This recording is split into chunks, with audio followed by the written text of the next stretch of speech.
근데 이 5가지가 사실은 보면은 우리가 환자분들이 암을 치료하기 위해서 어떤 비싸고 귀하고 이런 부분들을 많이 하는데, 이렇게 비싸지 않고 우리가 쉽게 구할 수 있으면서도 항암 작용을 가지고 있다는 거, 이런 부분이 훨씬 중요하거든요. 안녕하십니까. 나우라원 원장 문창식입니다. 요즘 이제 날이 많이 더워지고 있죠. 우리 환자분들이 1년 중에서 상당히 힘든 계절이 겨울하고 한여름이죠. 겨울은 너무 추워서 몸이 위축이 돼서 운동도 할 수도 없고 이런 부분 때문에 문제지만, 또 여름은 너무 더워서 운동을 못 해요. 저녁에도 너무 덥게 되면은 잠도 설치게 되고, 그래서 체력도 많이 떨어지고, 그리고 면역도 떨어져서 여름철 관리도 겨울철 관리 이상으로 상당히 중요한 것 같아요. 그래서 오늘은 여름철에 우리가 우리 기호식품이 되면서 또 강력한 항암 작용을 가지고 있는 식자재, 과일들을 한 5가지 정도 선정을 해서 소개하는 시간을 갖도록 하겠습니다. 우리가 여름철에 우리 이제 제철 음식이면서 또 이제 자연식품이고 강력한 항암 작용을 가지고 있는, 제가 첫 번째로 추천해 드리고 싶은 것은 토마토입니다. 우리가 토마토는 여름철에 이제 대표적인 과일 중에 하나잖아요. 그래서 우리 이제 토마토는 어때요? 채소의 특성을 가지고 있고, 또 한편으로는 과일의 특성을 가지고 있는, 어떻게 보면 우리 암 환자분들한테는 완벽한 항암 식자재라고 할 수가 있죠. 우리가 이제 서양 속담에 보면은 우리가 토마토가 붉게 익어가면 이제 의사들의 얼굴이 파랗게 질린다는 그런 말이 있거든요. 이건 뭐냐면 토마토가 그만한 항암 작용이라든지 여러 가지 항산화 작용들을 가지고 있다 보니까 아프지를 않으니까 의사한테 환자가 안 오잖아요. 그런 부분도 이제 비유적으로 해 놓은 그런 말이 되겠죠. 토마토는 우리 암 환자분들한테는 매우 중요한 식품이라고 할 수가 있죠. 어떻게 보면은 내가 어쩌다 한 번씩 먹는다가 아니고 항상 필수적으로 먹어야 되는 식자재라고 할 수가 있어요. 그러면 이 토마토에는 그럼 어떤 작용들을 가지고 있는가? 이 토마토는 붉은색이잖아요. 이게 이제 그 라이코펜이라고 하는 비타민 A 계통의 성분을 가지고 있기 때문에 이게 붉은색을 띠거든요. 붉은색은 어때요? 가장 큰 효과가 항산화 능력이죠. 항산화제. 우리 암은 안에 산화물들이 엄청 많이 만들어져요. 그래서 이 산화물들이 조직을 손상을 하고, 이런 능력 때문에 우리 이제 암이 성장을 하게 되고, 우리 정상 세포에는 그 어떤 염증성 이런 물질들 때문에 면역도 떨어지게 되고, 또 정상 세포가 기능을 잘 못하게 되고, 이런 악순환이 많이 되는데, 이 항산화 능력을 가지고 있는 이 라이코펜이 그런 부분들을 강력하게 제거해 주는 이런 효과를 가지고 있죠. 그래서 우리가 이런 항산화 작용, 이런 부분들은 우리가 암세포가 자라나는 데 있어서 만들어지는 노폐물, 그다음에 염증성 물질들, 활성산소, 이런 부분들을 제거해 주는 강력한 효과가 있죠. 어떻게 보면 비유적으로 따지면은 우리가 진공청소기로 싹 빨아내서 없애버리는 그런 역할을 하는 게 이 라이코펜이라고 할 수가 있고, 토마토 속에 가장 많이 들어있는 성분이죠. 우리가 이게 어떤 논문 같은 것을 한번 이렇게 찾아보면은요, 논문에 보면 토마토의 라이코펜 성분이 몇 가지 암에 이렇게 강력한 억제 효과를 나오는 걸로 되어 있거든요. 뭐 전립선 암이라든지 또 유방암, 위암, 대장암, 이런 암들의 연구를 해 보니까 암세포가 막 빨리 성장하는 부분들을 억제하더라는 그런 그 논문이 발표된 게 있거든요. 그만큼 강력한 항암 작용을 가지고 있는 거죠. 또 하나, 우리 라이코펜은 항산화 작용도 있겠지만 암세포는 빨리 크기 때문에 혈관이 잘 없어요. 신생혈관이라는 것을 만들어내거든요. 그걸 억제시키는 게 또 라이코펜이 역할을 해요. 이 혈관을 갖다가 만들어내는 거, 그걸 차단시키게 되면 암세포가 영양소 공급을 받지를 못하죠. 그러면 결과적으로는 암세포를 굶겨 죽이는 그런 역할을 할 수도 있는 겁니다.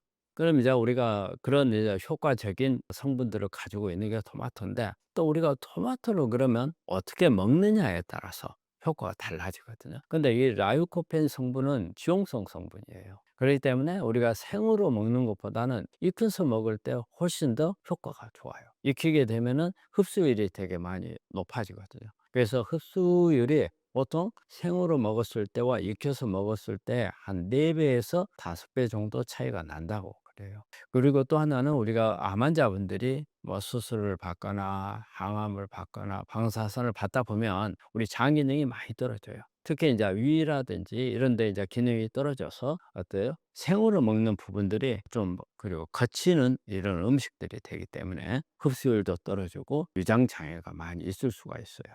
그래서 익혀서 먹으면 그런 부담이 많이 줄어들죠. 그래서 토마토 같은 경우는 그냥 생으로 먹는 것보다는 살짝 끓는 물에 데치거나 익혀 가지고 겉에 있는 껍질은 또 거칠잖아요. 이 껍질은 좀 벗겨내고 이걸 우리 올리브유 같은 거 하고 해서 살짝 볶아 가지고 그냥 먹을 수도 있고, 아니면 이것을 좀 으깨 가지고 수프로 만들어서 먹으면 훨씬 먹기가 좋고, 그래서 우리 환자분들한테 먹는데도 부담이 없으면서 좋은 효과를 낼 수 있는 방법이 아닌가 생각을 합니다. 자, 두 번째로 우리 추천해 드리는 음식은 수박입니다.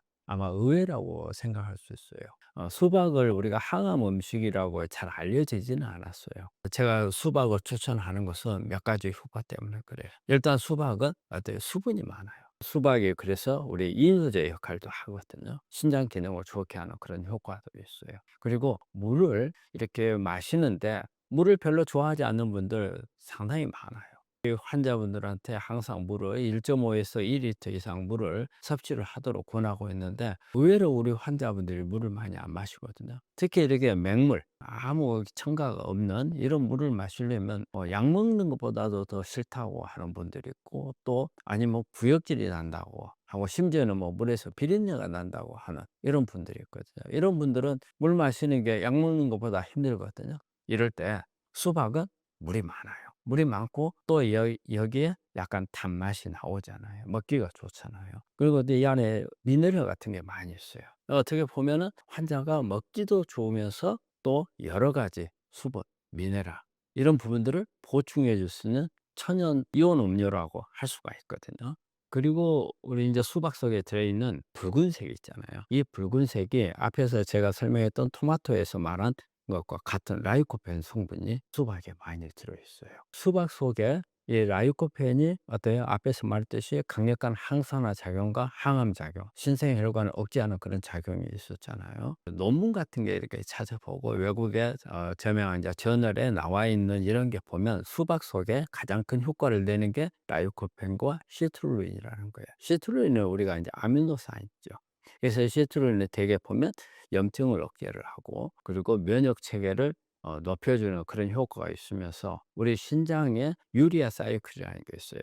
그래서 노폐물을 걸르는 과정에 이 시트루린이 또 관여를 해요. 그래서 보면 우리가 신장 기능을 높여주는 그런 부분들의 효과를 높이는 데 시트루린이 있고, 또 라이코펜이 강력한 항암 작용, 항산화 작용을 가지고 있고, 수분의 함량을 높여서 우리 몸에 있는 노폐물 찌꺼기를 걸르는 기능을 하는데 도움을 주고, 여기에 또 비타민이나 미네랄들이 많이 함유되어 있죠. 우리 수박은 새롭게 환자분들한테 권장할 수 있는 가장 강력한 항암, 항산화 식자재라고 할 수가 있습니다. 그리고 이제 우리가 수박을 먹을 때 우리가 붉은색 부분만 항상 생각을 했잖아요. 근데 여기에서 겉에 있는 하얀 과육도 한번 먹을 수 있으면 먹는 방법이 매우 좋아요.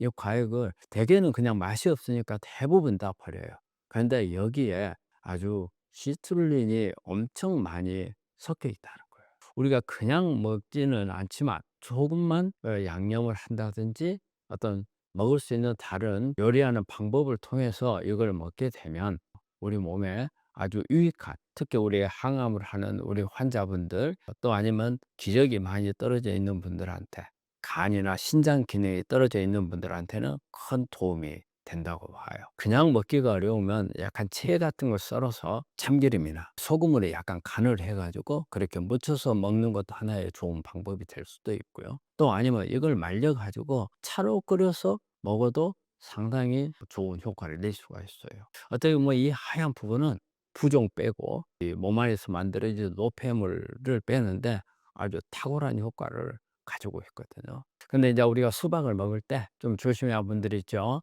당뇨 같은 게 있는 분들은 우리 수박이 많이 달잖아요. 그래서 혈당을 올릴 수 있는 그런 좀 문제점이 있고, 또 우리가 당도가 있어요. 그래서 우리 암 환자분들이 가능한 한 당을 높은 것을 많이 먹어서는 안 되잖아요. 그렇기 때문에 너무 많이 과식을 하듯이 먹는 그런 부분들은 안 좋고요. 그리고 또 하나는 신장 기능이 떨어져 있게 되면 우리 이런 과즙에는 되게 칼륨이 많이 들어 있어요. 근데 신장 기능이 나쁘면 칼륨 배출이 잘 안 되거든요. 그래서 이럴 때는 어떤 양을 조절해서 가능한 너무 오버되는 양은 먹지 말고 내 몸에 맞는 적정한 양을 섭취를 하는 것을 권합니다. 자, 이제 한번 세 번째로 한번 볼까요? 세 번째로 추천하는 것은 여러분들이 맞아 이렇게 생각할 거예요. 그래서 이 세 번째는 블루베리입니다. 아마 블루베리는 제가 말을 않더라도 우리 환자분들이 아마 항암 음식으로서는 각광을 받고 있는 이런 식자재이기 때문에 여러분들이 잘 아리라고 생각을 해요. 그런데 이제 블루베리가 어떤 정도예요? 그러면 암 치료하는 영역에서 차지하느냐? 옛날 미국의 타임지에 우리가 선정한 세계 10대 어떤 슈퍼푸드 항암 음식으로서 블루베리가 항상 등재가 돼 있죠. 그만큼 블루베리는 암을 치료하는 환자라든지 오히려 또 암을 예방하는 차원에서도 매우 중요한 그런 항암 식품이 되겠습니다. 블루베리 속에 들어있는 것은 여러 가지 이제 보라색, 그다음에 또 이제 흑색인 경우도 있어요. 그래서 몇 가지는 색을 가지고 있는데 이게 전부 다 뭐냐면 안토시아닌이라는 성분이에요. 그래서 이 안토시아닌이라는 성분은요, 이게 논문 같은 거 저널에 찾아보면은 우리가 암세포의 성장을 억제를 시키고 또 암세포의 세포 자살을 촉진하는 그런 강력한 효과를 가지고 있으면서 또 항산화 작용을 가지고 있고요. 또 하나는 신생혈관을 억제시키는 그런 강력한 작용을 했어요. 종양 미세 환경에서 환경을 암 쪽에 유리한 환경을 암을 우리가 면역이라든지 내 몸에 공격할 수 있는 환경으로 만들어 주는 데 있어서 또 블루베리가 영향을 주고, 또 블루베리 속에 있는 안토시아닌은 우리가 염증성 물질들을 제거하는 그런 기능도 아주 매우 강해요. 블루베리는 다른 어떤 식자재들에 비해서도 강력한 작용을 가지고 있다는 것의 또 하나의 특징이에요. 우리 블루베리 같은 경우는 어떻게 보면은 다양한 종합적인 그런 항암 작용을 가지고 있고 항산화 작용을 가지고 있고 항염증 작용을 가지고 있다고 할 수가 있습니다. 그리고 이게 블루베리는 또 하나의 효과를 덤으로 얻는다고 생각하는 부분이 어떤 거냐면요, 우리가 항암 같은 것을 오랫동안 하게 되고 암을 치료를 오랫동안 하다 보면 우리 환자분들이 항상 머리가 멍하다는 이야기를 해요. 기억력이 많이 떨어지고 금방 들었던 이야기도 금방 까먹어 버려요. 누가 전화를 하다가 전화번호 하나 가르쳐 줘요. 머릿속에다가 기억을 하고 있잖아요. 그런데 전화 끊고 나면 까먹어 버리죠. 이걸 이제 우리가 전문 용어로 이제 캐모브레인이라는 거죠. 머릿속에 항암이나 이런 부분을 통해서 멍하게 되는, 그래서 캐모브레인이라는 용어를 쓰거든요. 그리고 이제 이게 암을 치료한 분들한테서 많은 분들이 이것 때문에 뭐 치매가 오는 게 아닌가, 그다음에 어떤 생활하는 데 매우 불편하게 되는 이런 부분들에 대해서 아주 그런 호소를 하고 있는 그런 증상 중에 하나거든요. 이런 블루베리 속에 들어있는 이런 항산화 물질들이 어때요? 뇌세포의 산화물을 제거를 해 줘요. 뇌세포가 뇌세포에서 케모브레인이 오는 원인은 산화물 때문에 오는 거거든요. 이걸 제거해 주는 게 바로 블루베리 속에 들어있는 항산화 성분들이 억제 작용을 해 줘요. 산화물에 의해서 이렇게 기억력 장애라든지 그다음에 또 우리가 멍하게 되는 부분들을 막아주는, 특히 우리 뇌신경을 이렇게 보호해 주는 기능이 블루베리 속에 들어있는 성분들이 아주 강합니다. 그러면 이제 블루베리를 먹을 때 이제 또 어떤 방법으로 먹는 게 좋을 건가? 그러니까 블루베리는 가능한 한 어때요? 그냥 통째로 먹는 게 중요하다고 봐요. 껍질 속에 실제적으로 가장 많은 안토시아닌 성분은 많이 있거든요. 그리고 블루베리는 이게 좀 잘 으깨져요. 그렇기 때문에, 그렇지만은 블루베리도 마찬가지로 잘 씻는 게 중요하거든요. 그래서 식초라든지 베이킹 소다라든지 이런 부분들을 로 해서 좀 잘 씻어 가지고 먹는 게 좋겠고요. 먹을 때 우리가 이제 블루베리 같은 경우는 가능한 한 생으로 먹는 경우가 많거든요. 그런데 우리가 이제 조심해야 될 부분들은 이제 항암을 하는 분들, 호중고가 떨어져 있게 되면 생으로 먹는 이런 과일들을 잘못하면 감염원이 될 수가 있어요. 그래서 호중고가 떨어져 있는데 우리는 깨끗하다고 먹었지만 여기에 묻어 있는 세균들이 들어 가지고 감염이 돼서 잘못하면은 막 고열이 나고 위험해질 수 있거든요. 이럴 때는 하여간 잘 씻어야 됩니다. 그리고 항상 단순하게 그냥 물에다가 씻을 게 아니고 아까 제가 설명했듯이 식초 같은 거 이런 부분들에서 깨끗하게 세척을 해서 먹는 게 중요하겠고요. 그다음에 이게 인제 그런 부분들이 걱정이 되는 분들이 있다면 아예 냉동을 시켜 버린 블루베리를 생각해 볼 필요가 있어요. 냉동을 하게 되면 또 많은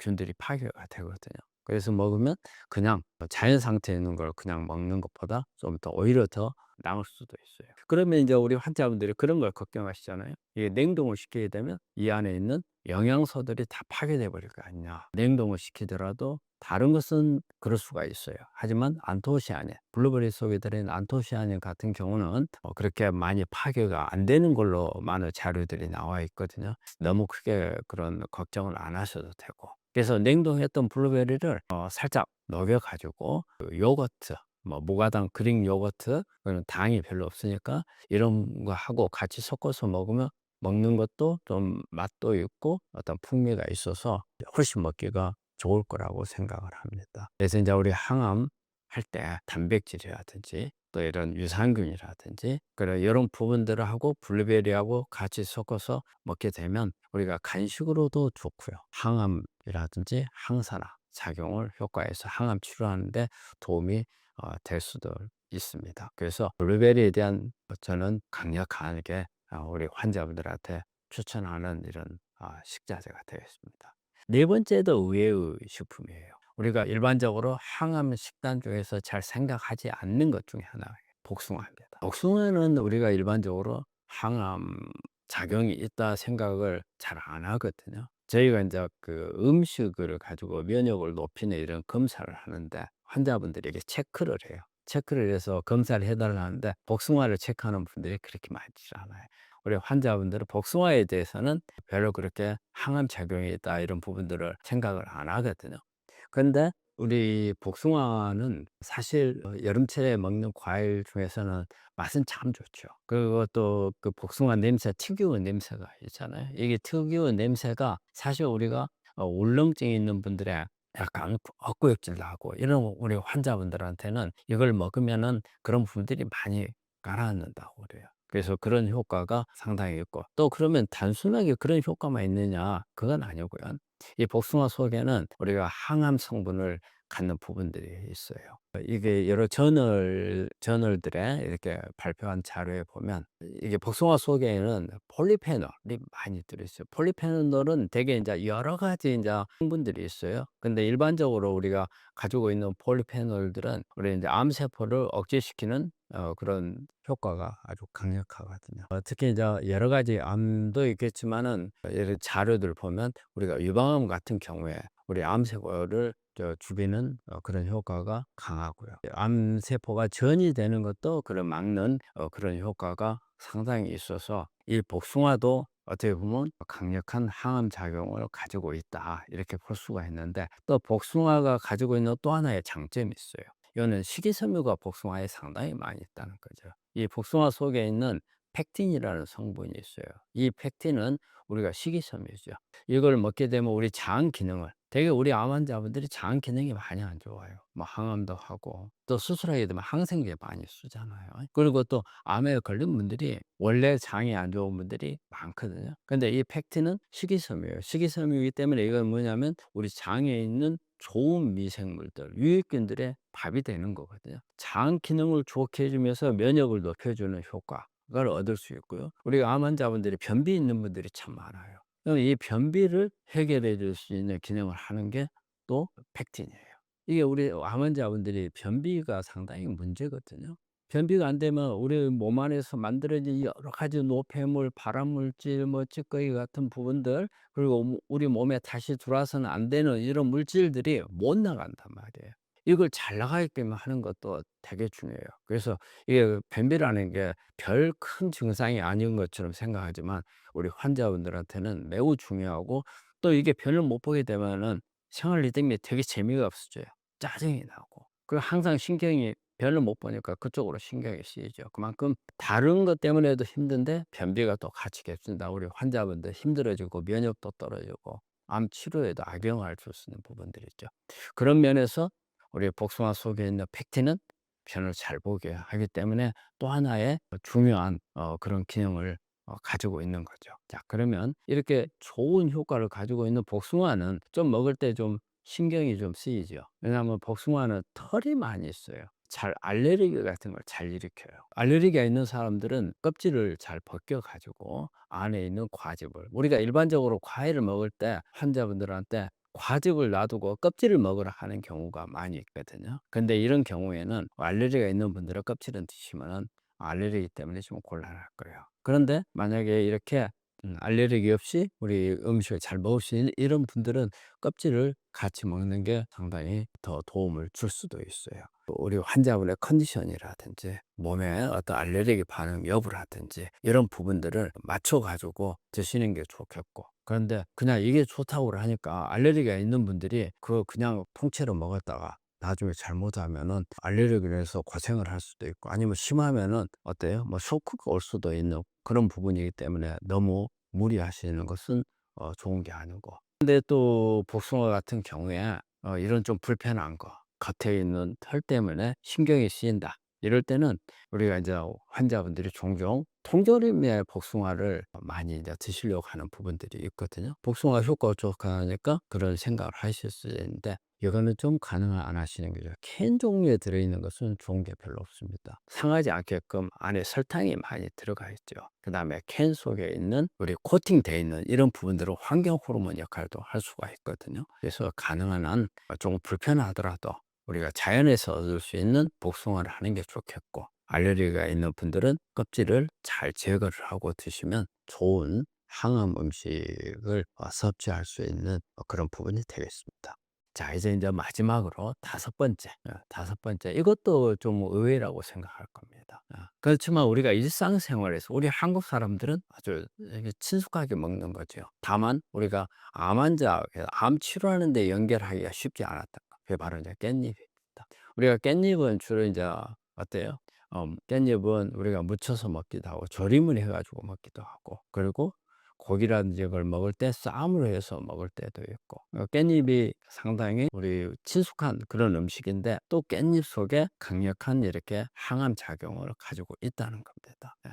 그래서 우리 되게 이제 깻잎은 우리가 이제 그 들깨 깻잎 있잖아요. 우리가 오메가3가 가장 많은 것 중에 하나가 어때요? 들깨잖아요. 그래서 이 깻잎에도 보면 그런 오메가3가 많이 있을 수가 있고, 또 이 깻잎 자체에 보면은 우리 깻잎은 특유의 맛이 있잖아요. 이 맛이 여기에 보면 이 맛이 우리가 강력한 효과를 가지고 있는 게, 여기에 보면 파이톨 그리고 로즈마린산이라는 게 있거든요. 이게 이제 우리가 식물성 화학 물질인데, 파이톨과 로즈마린산이 우리 깻잎에 가지고 있는 강력한 식물성 화합물이거든요. 이걸 논문에 이렇게 한번 그 효과를 한번 살펴보면은, 이 파이톨, 이 성분은 우리가 NK 세포를 활성화를 시키는데 아주 강력한 효과를 낸다고 그래요.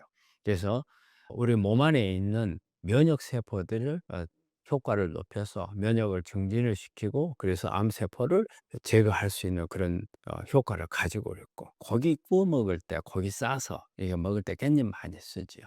그런데 우리가 이제 그냥 어떤 그 고기를 먹을 때 깻잎에 가지고 있는 풍미를 느끼고 우리가 씹는 느낌이 좋아서 우리가 먹는다, 이렇게만 생각했는데 여기에 또 이게 과학이 숨어 있는 것 같아요. 우리가 이제 고기를 직화하게 되면 여러 가지 안에서 나오는 좋지 않은 성분들이 만들어지죠. 특히 여기에는 이제 발암물질 같은 게 있잖아요. 그런데 우리가 깻잎에다가 구워서 먹은 고기를 얹어서 같이 먹게 되면 이 깻잎 속에 있는 항산화 성분들이 우리가 구우면서 만들어지는 발암물질들을 제거해 주는 그런 해독 작용을 같이 가지고 있어요.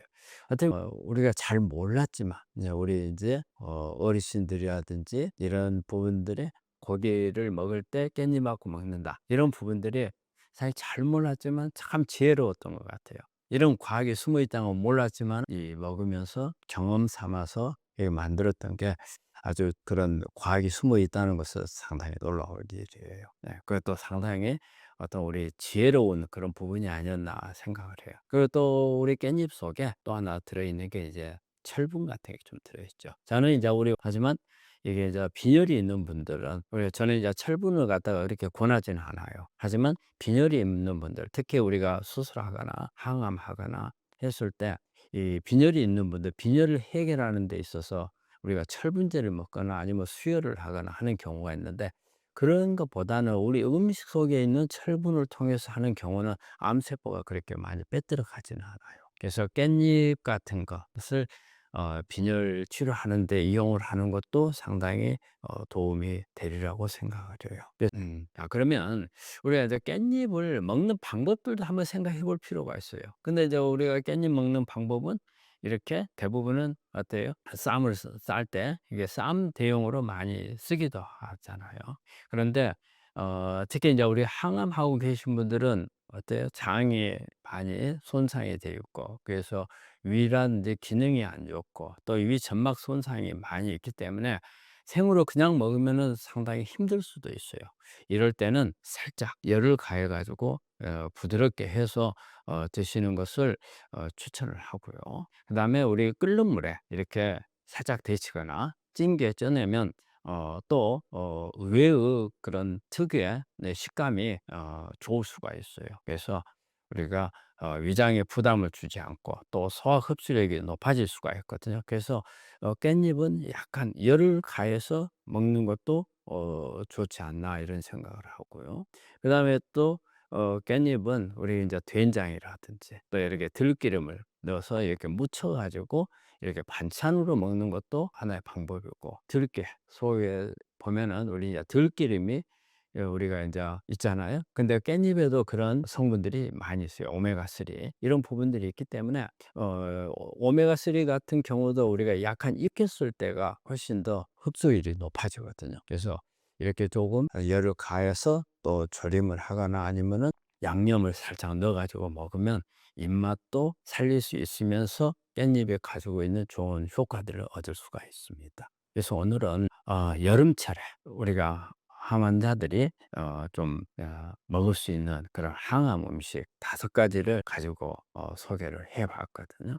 예. 그래서 우리 또 너와 나 연태학께서 이 다음에 또 우리 환자분들한테 여름철에 도움이 될 수 있는 그런 부분들에 대해서 또 자료를 많이 찾아보고 좋은 소개할 만한 것들이 있으면 이런 부분들을 알리는 시간을 갖도록 하겠습니다. 그래서 이것을 마지막으로 이게 5가지를 다시 한번 정리를 해 본다면, 첫째, 토마토. 이것을 살짝 익혀 가지고, 이게 토마토 속에는 라이코펜이라는 지용성 성분이 있기 때문에 살짝 익혀서 먹으면 좋겠고요. 그다음에 이제 두 번째로는 이제 수박. 수박은 수분을 보충해 주는 효과, 그다음에 비타민이나 미네랄 효과, 그리고 또 붉은색 라이코펜, 그다음에 우리 하얀 부분에 많이 들어있는 시트룰린을 얻는 그런 좋은 과일이 되기 때문에 추천을 하고요. 또 세 번째는 이제 블루베리. 블루베리는 정말 우리 암 환자들의 안에 치료하는 데 있어서 약방의 감초 같은 그런 역할을 하는 성분이라고 생각을 하시면 돼요. 그래서 뭐 세포 자살을 시키거나 암세포 괴사를 시키거나 케모프레인을 억제를 하거나 항산화 작용, 항염증 작용까지 하는 정말 다양한 역할을 하는 그런 성분이기 때문에 매우 추천할 만한 거고요. 그다음에 이제 의외의 식품이라 했잖아요. 복숭아. 복숭아는 우리 특히 이제 유방암 환자들의 암세포를 전이라든지 성장을 막는 데 아주 중요한 걸로 돼 있어요. 그리고 또 이 안에 들어있는 성분들이 장 기능을 좋게 해 주고, 그리고 이제 우리가 마지막으로 우리가 이제 깻잎을 소개를 했어요. 깻잎은 첫째, 면역을 높여주는 강력한 효과가 있고, 그리고 또 빈혈을 해결해 주는데 도와줄 수 있는 그런 부분이기 때문에 오늘은 이런 5가지. 근데 이 5가지가 사실은 보면은 우리가 환자분들이 암을 치료하기 위해서 어떤 비싸고 귀하고 이런 부분들을 많이 하는데, 이렇게 비싸지 않고 우리가 쉽게 구할 수 있으면서도 항암 작용을 가지고 있다는 거, 이런 부분이 그것이 중요하거든요. 이게 쉽게 구할 수 있다는 것은 자주 먹을 수가 있거든요. 자주 먹을수록 어때요? 어쩌다 한번 좋은 효과지만 비싸고 하는데 어쩌다 한 번씩 먹어서 얻는 효과보다는 우리가 좋은 것을 자주 먹을 수 있다는 것도 매우 중요한 거거든요. 그래서 올 여름에는 이런 과일들을, 이런 식자재들을 가지고 우리 암 환자분들이 암을 치료하는 데서 정말 도움이 되고, 또 여름을 잘 넘길 수가 있고, 암에 잘 치료가 돼서 건강해졌으면 하는 그런 마음입니다. 특히 이제 여름철에 우리가 이제 여러 가지 이 음식이라든지 운동이라든지 이런 부분들이 이제 치료하는 데 다 관여를 하는데, 제가 이제 여기서 말씀드리고 싶은 것은 어느 하나의 음식이나 어느 하나의 방법을 가지고 암을 치료할 수는 없다는 것을 항상 우리 환자분들이 좀 염두에 두셔야 될 겁니다. 암은 원인이 수도 없이 많아요. 그리고 또 그 원인이, 우리 암이 발생할 때 그 원인만 가지고 공격을 하는 게 아닙니다. 발전을 해요. 우리 암세포가 어려운 이유가 뭐냐면, 처음에 가지고 있는 암에 가지고 있는 성질이 시간이 지날수록 변해간다는 거예요. 그리고 또 어떤 치료를 하느냐에 따라서 이 치료를 빠져나가기 위해서 또 변화를 해요. 그렇기 때문에 우리가 처음에는 예를 들어서 ABC만 가지고 잡을 수 있었던 게, 시간이 지나면 D, E, F 이런 방법들이 같이 동원이 돼야 돼요. 그만큼 발전을 하기 때문에. 그래서 암은 절대 한 가지 방법을 가지고 치료할 수 있는 병이 아닙니다. 우리 환자분들이 종종 그래요. 뭐를 먹으면 좋아질까요? 그다음에 나는 무슨 치료를, 그 한방을 찾는 거예요. 저는 이제 우리 환자한테 이런 말을 하죠. 우리가 암을 저희다 생각으로 총을 쏴서 잡는다 하면은 소총 한 방을 가지고는 절대 못 잡는다. 그래서 이제 산탄총을 쏴라. 여러 개를 쏴 가지고 그중에 하나가 치명적인 그 암의 약점을 잡아서 죽일 수 있는, 그런데 어떤 게 치명적인지 모른다는 거죠. 그렇기 때문에 여러 가지 방법을, 그래서 너무 한 가지에 집착하는 그런 치료는 절대 해서는 안 된다. 여러 방향, 또 한 가지에 집중을 하더라도 이걸 보조해 줄 수 있는 것을 같이 해 줘야 된다. 또 우리 환자분들이 얘기했어요. 항암을 한다. 그러면 항암을 할 때는 항암만, 그다음에 방사선을 한다 그러면 방사선만, 다른 거 아무것도 안 한다. 이건 잘못된 거예요. 항암을 할 때 항암이 암세포를 100% 죽여주지를 못해요. 방사선도 마찬가지예요. 100% 죽여주지를 못해요. 이럴 때 우리가 항암이라는 어떤 폭탄을 갖다가 암 환자한테 던지고 있을 때 어때요? 요즘에 전쟁 보면 위에서 막 공중에서 폭탄 던지면은 지하에 숨어 버리면은 발견 못 하잖아요. 효과 안 나잖아요. 그러면 지하에 공격할 수 있는 그런 방법들이 필요하잖아요. 우리 암도 마찬가지예요.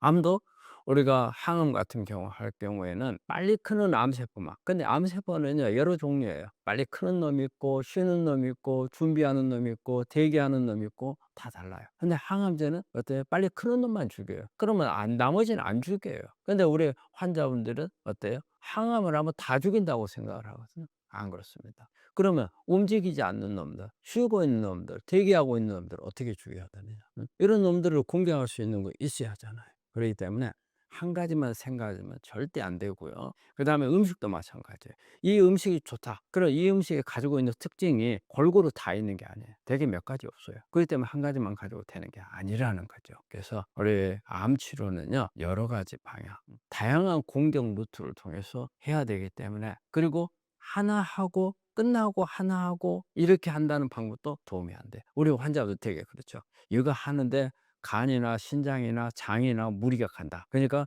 여러 개를 하면은 다른 기능들이 나빠질 수 있다. 그러기 때문에 무리해서 안 되니까 한 가지씩만 한다. 암은 달라요. 예를 들어 가지고 여러 개 했을 때 전부 다 우리가 간이라든지 뭐 신장이라든지 부담이 가는 치료를 여러 개 하면 그건 좋지 않겠죠.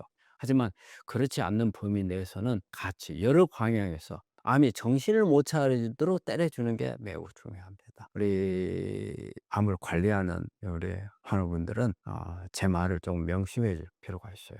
그래서 골고루 여러 가지, 지금 오늘 제가 5가지 성분 소개했잖아요. 이 5가지도 마찬가지로요. 한 가지에 너무 집중해서 먹는 것은 피하시는 게 좋아요. 골고루 같이. 또 그렇다 해 가지고 이것만 하라는 게 아니에요. 또 다른 거 좋은 게 있으면 또 다른 방향으로 때려 줄 수 있는 게 있으면 같이 하시는 것을 권합니다.